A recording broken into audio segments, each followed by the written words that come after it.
Colégio Mundo Mágico. Aqui é o seu lugar. Então, galera, continuando aí, ó, versores, né? O que são versores?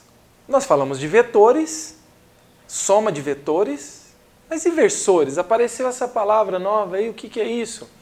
Versores é um vetorzinho menorzinho, vamos dizer assim, tá? É o vetor unitário, tá? Então, quando nós temos um vetor, nós podemos calcular os versores deste vetor, tá? Nós podemos calcular ali na direção x, na direção y, tá? Num plano cartesiano. A decomposição de vetores, do vetor, como foi feito agora há pouco, nós podemos agora também fazer essa decomposição em vetores unitários, que nós chamamos de versores, tá? E aí, tem um detalhe, ó. Os versores, né, quando eles aparecem, eles são as unidades, são vetores unitários, né, e eles estão na direção x ou na direção y, mas daí não aparece o x e o y, aparece i e j. Então, ó, observem esse vetor, o vetor F1 aqui. O vetor F1, quando ele é feito, né, nós decompomos ele aqui nas projeções ortogonais, nós temos aqui 10 versores aqui, né, ó, J, e 4 versores I. Então, toda vez que aparecer o J, significa que eu tenho a direção Y. E toda vez que aparecer o I, nós temos a direção X, tá ok? Aí o versor, ele tem um detalhe. Se está no sentido positivo, ele aparece positivo, né, o valor ali, o módulo, né, desse versor. Mas se ele aparece contrário ao sentido, então vai aparecer o sinalzinho de menos. Então reparem aqui, o vetor F, né, ele é composto pelos versores 10J e 4I, e o vetor F2 pelo versor 4I, o vetor F3 menos 3J, por que menos 3J? Porque o sentido positivo está para cima no plano cartesiano. Então, quando nós invertemos esse vetor, ele está para baixo, ele vai vir com o valor aqui do módulo aqui menos, né? Então, ele está apontando para baixo aqui. E esse vetor inclinado aqui na diagonal aqui, ele tem o seu sentido aqui, ó, indo para baixo também. Então, quando nós fazemos a decomposição dele aqui em versores, nós temos aqui 4J, menos 4J, porque está no sentido negativo, e menos 4I, porque está no sentido negativo de X também, tá ok? Então, olhando aqui do ladinho, tá? Separei o quadro aqui, para fazer a soma desses vetores, então. Então, como que nós realizamos a soma do vetor F1, F2, F3, F4? Através dos versores. Então, o vetor F1, ele aparece lá, né? Ele é a soma desses dois versores, o 4i mais o 10j. O vetor F2 é o 4i mais 0j, porque não tem ali na direção y, então é 0 para j. O vetor F3, eu tenho 0i menos 3j, porque também não tem ali a unidade na direção x.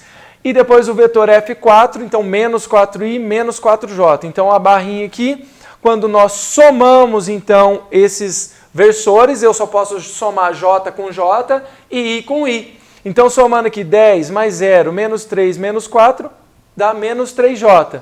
Somando 4i mais 0i menos 4i, então sobra 4i. Tá? Então é um versorzinho, por isso que aparece esse acento circunflexo em cima do i e do j. Tá? Então isso aqui representa versores, tá? Direção x, direção j, que é a direção y, perdão. Então eu tenho aqui o vetor resultante, esse R aqui é o vetor resultante da soma, então, desses 4 vetores F. Ele decomposto aqui, né, em versores, ele vai ser representado por 4i mais 3j. Mas aí você fala, bom, professor, mas eu quero somar esse vetor, eu quero ter o módulo do vetor resultante, tá? Então aqui o vetor resultante é representado por 4i mais 3j. Mas o módulo do vetor, a intensidade desse vetor, eu tenho que aplicar Pitágoras, tá?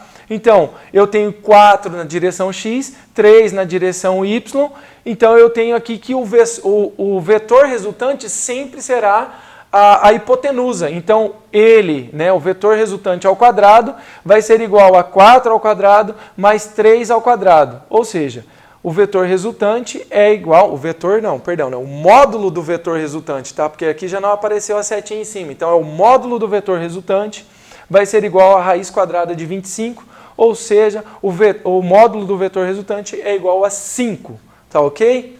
Então, é assim que vocês vão aplicar nos exercícios, tá, deste capítulo. Bom, continuando, nós temos aqui cinemática vetorial, né? Vetor posição. O que é um vetor posição? Tá?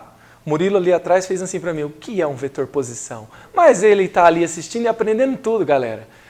O vetor posição, ele é um vetor inicial. Você indica é como se você estivesse olhando para a rua, da frente da sua casa, você olha para a rua e aí você vê no primeiro instante você vê o carro em uma posição. Então este é o vetor posição. Ponto inicial que você viu o carro, avistou o carro. Aí quando esse carro passou na frente da sua casa, ele se movimentou, então mudou a posição dele. Então quando você olha novamente nesse ponto final aqui que você observou ele, você tem um novo vetor, tá? Então você tem um vetor inicial e um vetor posição após o carro ter se movimentado, tá? Então é mais ou menos, né, o que nós temos a representação aqui, tá? Então vetor posição, nós podemos passar aqui para o outro quadro, ó, e falar da velocidade, mas observar aqui esse vetor posição. Ó. Eu tenho uma trajetória curvilínea, né, uma parte de uma curva aqui, e aí eu tenho parte de uma circunferência, na verdade. Então eu tenho aqui um vetor posição, chamado de R0, tá? E depois muda-se o ponto ali desta curva, e eu tenho um novo vetor R. Bom, se eu tenho um vetor posição, né, inicial e um vetor R ali, logo após o movimento, então eu tenho um deslocamento, eu tenho uma variação do vetor posição. Então a variação do vetor posição é dada por ΔR. E é óbvio, né, que vocês observam aqui que o vetor R nada mais é, né, ó, esse vetor R aqui, posição final, vamos chamar assim, é o vetor R0 mais a variação do vetor R. Então quando eu somo esses dois vetores, eu obtenho o vetor R, tá? Pela soma de vetores, nós temos aqui o vetor R. Ok. Então, imagine o seguinte aqui, o que vocês têm que observar aqui. Que um corpo, um carro, um objeto que se movimentou em uma trajetória que é uma curva, parte de uma circunferência, ele fez a trajetória passando aqui, né? Por essa circunferência, passando ao longo do trajeto aqui. Então ele tem um deslocamento, né, passando por essa posição, ΔS. Tá? Então o seu deslocamento é pela curva, é um deslocamento pela trajetória. Tá? E o vetor posição indica uma reta entre o ponto inicial que começou a ser medido aqui, até o ponto final que parou essa observação, parou a medida. Tá? Então o ΔR e o ΔS são diferentes nesta situação aqui. Tá? O ΔS, então, se for colocar um módulo, né, que o módulo é a intensidade, é o quanto foi medido ali, então o ΔS é maior porque ele fez uma curva, né? Ele saiu de um ponto, partiram de um mesmo ponto e chegaram em um mesmo ponto. Só que o ΔS fez uma curva para chegar nesse ponto. E o ΔR foi reto, tá? Então ele é menor que o ΔS. Por que eu estou falando aqui? Para nós destacarmos aqui que a velocidade, então, vetorial é medido pelo vetor ΔR, né? Pela variação do vetor ΔR aqui. Então, a velocidade que aparece aqui, ó, vetor velocidade média é a velocidade vetorial. A velocidade vetorial vai ser o deslocamento do vetor pelo tempo que ele gastou para fazer esse deslocamento. Tá? E aí ele destaca aqui, né? Então, como o módulo do vetor ΔR aqui, né? Essa variação do vetor é menor que o deslocamento, né? Então, nós vamos ter que a velocidade vetorial, o módulo da velocidade vetorial média, vai ser menor que o módulo da velocidade escalar média, tá ok? Velocidade escalar é o deslocamento, o trajeto percorrido pelo tempo, tá? Como nós vimos em capítulos anteriores, e aqui a velocidade vetorial vai ser esse vetor ΔR, né, o deslocamento da ponta do vetor ali pelo tempo, tá ok? Bom, então vamos partindo aqui deste conhecimento aqui, de deslocamento de vetor, nós podemos chegar aqui a calcular o vetor velocidade instantânea, né? Bom, velocidade média, você pega uma distância e divide pelo tempo que você gastou para percorrer essa distância. Isso é velocidade média.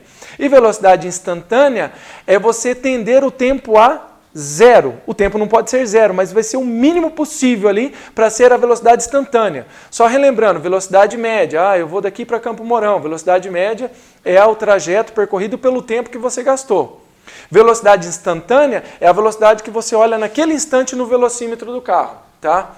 Então aqui para nós encontrarmos a velocidade instantânea, né, o vetor velocidade instantânea, ou velocidade vetorial instantânea, é quando nós aproximamos. Imagina esse vetor aqui. Essa distância aqui demorou um tempo para ser percorrida. Imagine isso tendendo a zero. O vetor vai estar praticamente no mesmo ponto. Eu não vou ter quase deslocamento aqui, o tempo vai tender a zero. Então, quando o tempo tende a zero, eu vou cronometrar esse tempo ali, eu vou ter o ponto, né? Um ponto sobre esta curva. E aí eu consigo calcular a velocidade instantânea.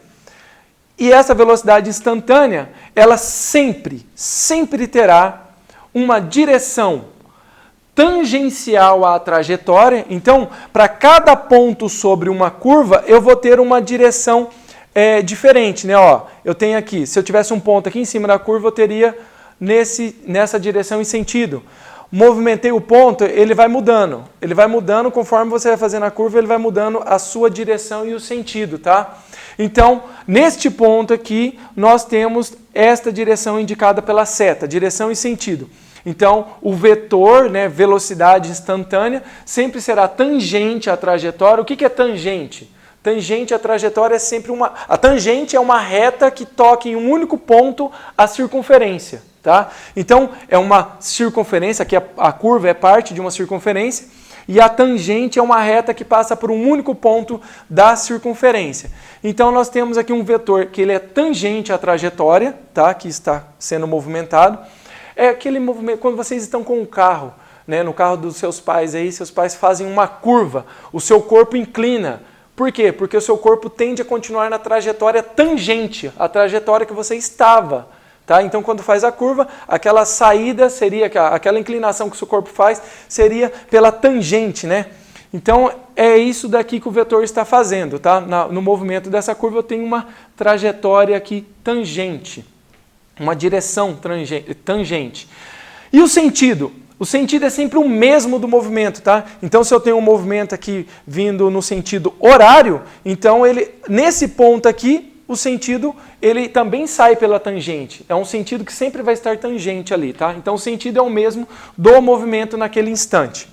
E a intensidade vai ser o módulo. O que é a intensidade? É um módulo naquele instante, o módulo da velocidade escalar. O quanto ele estava de velocidade escalar naquele ponto da curva. Você faz uma curva com o carro a 80 km por hora, então naquele instante você tem a intensidade, que é 80 km por hora. Tá ok, pessoal? Então é o seguinte, este é o capítulo, né, o primeiro capítulo aí da nossa aula online, né, vamos dizer assim, o primeiro de muitos ainda, né, eu vou gravar vários vídeos aí para vocês. Fiquem ligados, façam os exercícios, tá? Vou gravar também uma aula para tirar a dúvida dos exercícios. Não esqueçam de curtir aí, né, o nosso vídeo, né? Vamos destacar, vamos mostrar aí que nós estamos também conectados, tá? E fica para a próxima aí a dúvida de vocês, tá? O que vocês tiverem de dúvida, eu gravo no próximo vídeo aí para vocês, tá ok, galera? Fica até a próxima, um abraço e um beijo no coração de vocês. Colégio Mundo Mágico. Aqui é o seu lugar.